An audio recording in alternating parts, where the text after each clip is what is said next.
Bismillahirrahmanirrahim. Assalamualaikum warahmatullahi wabarakatuh. Alhamdulillahirrabbilalamin. Wassalatu wassalamu ala asrafil mursalin wa ala alihi wa sahbihi ajma'in. Alhamdulillah teman-teman sekalian, pada kesempatan yang berbahagia ini saya kembali bisa menemui teman-teman sekalian. Saya ucapkan terima kasih kepada teman-teman yang telah setia mengikuti channel saya ini. Mudah-mudahan apa-apa yang disampaikan bermanfaat, khususnya bagi saya sendiri dan bagi teman-teman sekalian. Pada kesempatan yang berbahagia ini saya ingin menyampaikan sebagaimana yang tercantum di cover channel ini, bahwa moto channel ini adalah totalitas ruqyah dan hijrah. Kenapa saya menulis seperti itu? Karena memang yang namanya ruqyah itu harus totalitas. Demikian juga yang namanya hijrah itu harus totalitas. Ya. Totalitas di dalam ruqyah artinya ruqyah itu yang pertama bukan hanya alternatif, tapi ruqyah itu adalah pengobatan yang pokok. Karena ruqyah itu adalah doa. Ya. Sakit apapun, medis, non medis, fisik, psikis, dan yang lain sebagainya, atau penyakit ruhiyah apalagi, ya, itu dengan berdoa kepada Allah Subhanahu wa Ta'ala, bagi Allah mudah saja untuk menyembuhkan penyakit kita.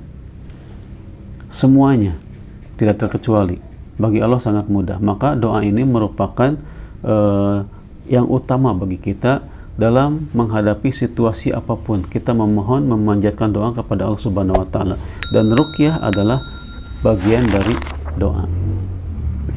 Totalitas ruqyah, ya. Yang kedua adalah bahwa kita ketika meruqyah, baik meruqyah mandiri ataupun diruqyah oleh orang lain, tidak cukup dengan bacaan-bacaan saja.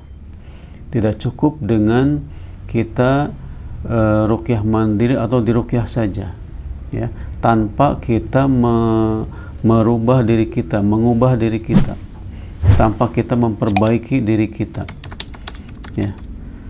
Diruqyah berulang kali tapi sholatnya bolong-bolong, tidak mau dzikir pagi dan petang misalkan, ya, tidak mau baca Al-Quran, malas, berat untuk baca Al-Quran, ya, tidak mau mengubah akhlak yang buruk menjadi baik, ya, tidak mau menerima nasihat, itu berarti belum totalitas di dalam ruqyahnya.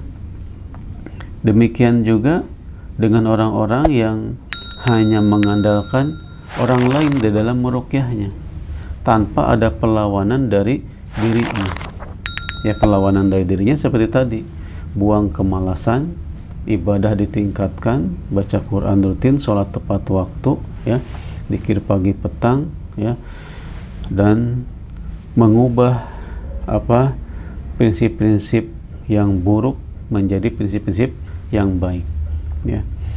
Kalau saya sering sampaikan kepada pasien itu, ruqyah itu intinya pertobatan, ya.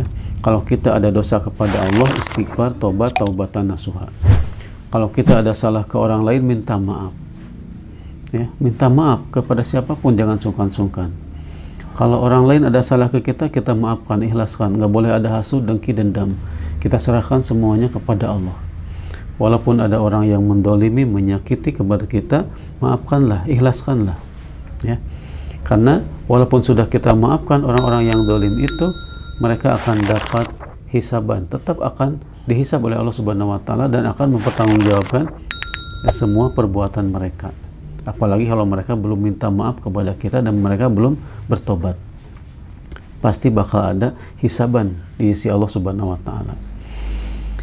Itu totalitas di dalam ruqyah, ya. Yang kedua, totalitas di dalam hijrah. Orang yang di ruqyah itu selalu ditekankan supaya dia juga mau berhijrah, ya. Kalau selama ini dia berbuat kesyirikan, memiliki jimat-jimat, ya, atau pernah mendatangi dukun dan sebagainya, maka taubatan nasuha itu sangat baik bagi dia. Harus tobat dari kesyirikannya, harus mau membuang semua benda-bendanya, jimat-jimatnya, pegangan-pegangannya, dimusnahkan, dibuang jauh-jauh, ya. Atau ada amalan-amalan yang dulu pernah diamalkan, semuanya ditinggalkan, baik wirid-wiridnya, ya, apalagi yang menyalahi sunnah atau bahkan tujuannya bukan untuk kepentingan akhirat, itu ditinggalkan semuanya. Wiridnya, bacaannya, jampi-jampi, mantra-mantra, termasuk benda-benda yang masih ada di rumah, dibuang, dimusnahkan. Itu menandakan dia sudah totalitas hijrahnya, ya. Meninggalkan kesyirikan, meninggalkan lingkungan yang syirik, membuang benda-benda kesyirikannya.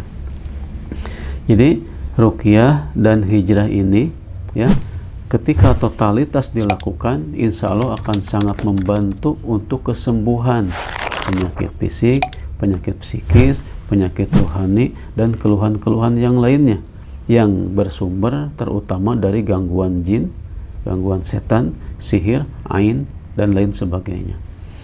Jadi demikian teman-teman sekalian, mudah-mudahan kita semua betul-betul menjadi orang-orang yang istiqomah di dalam iman, di dalam Islam, bisa senantiasa hijrah menjauhi keburukan-keburukan, karena hijrah yang paling utama adalah kata Nabi, antahjuro al-fawahisha ma dhahara minha wa ma batan.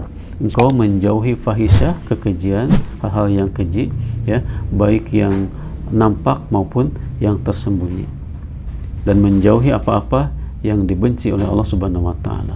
Demikian, mudah-mudahan bermanfaat. Barakallahu fikum. Wassalamualaikum warahmatullahi wabarakatuh.